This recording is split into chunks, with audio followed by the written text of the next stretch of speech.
Magandang gabi mga kahuwan. Narito na ang weather update today. So meron po tayong tatlong weather systems na nakakaapekto dito sa ating bansa sa ngayon.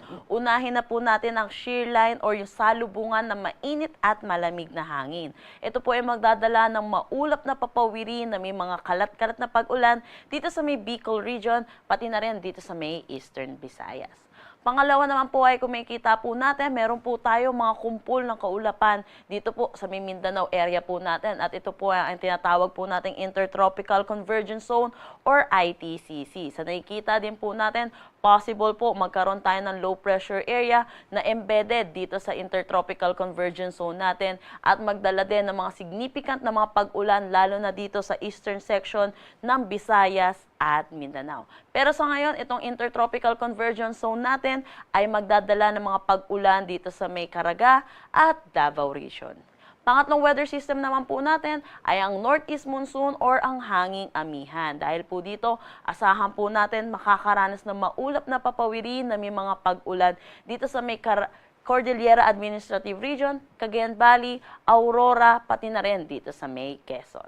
Para naman sa nalalabing bahagi ng ating bansa, kasama na ang Metro Manila, ay asahan naman po natin ang bahagya hanggang sa maulap na papawirin na may mga isolated rain showers or mga localized thunderstorm pagdating sa hapon at sa gabi.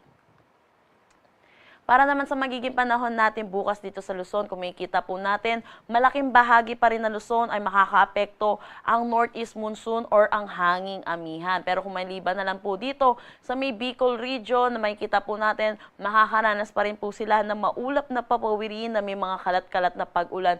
Dulot pa rin po ito ng shear line.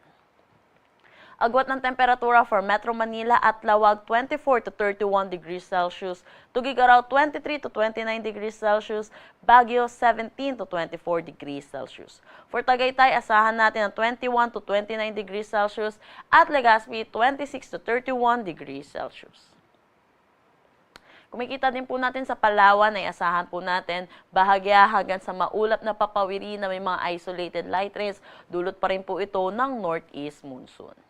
Kumikita din po natin, magiging maulan pa rin po dito sa eastern section ng Visayas at Mindanao. Dulot po ito ng shear line at ito na rin pong intertropical convergence zone natin or yung magiging possible na low pressure area po natin. Kaya pinapaalalahanan po natin ang mga kababayan po natin dito sa mga nasabing lugar po natin na possible po ang mga pagguho ng lupa at ang mga flash floods.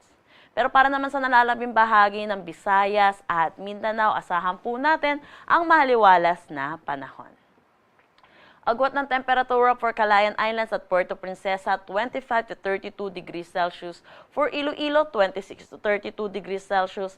Tacloban, 25 to 32 degrees Celsius.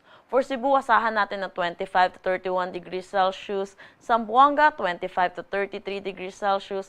Cagayan de Oro, 23 to 31 degrees Celsius.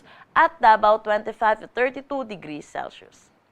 Meron po tayong nakataas na gale warning dito sa coastal waters ng Batanes, Cagayan, kasama na ang Babuyan Islands, Isabela, Ilocos Norte, Ilocos Sur, La Union at western coast ng Pangasinan. Kaya pinapaalalahanan po natin ang mga kababayan po natin na delikado po pumalaot sa mga nasabing coastal waters po natin. Ang sunset mamaya ay 5:29 p.m. at ang sunrise bukas ay 6:13 a.m.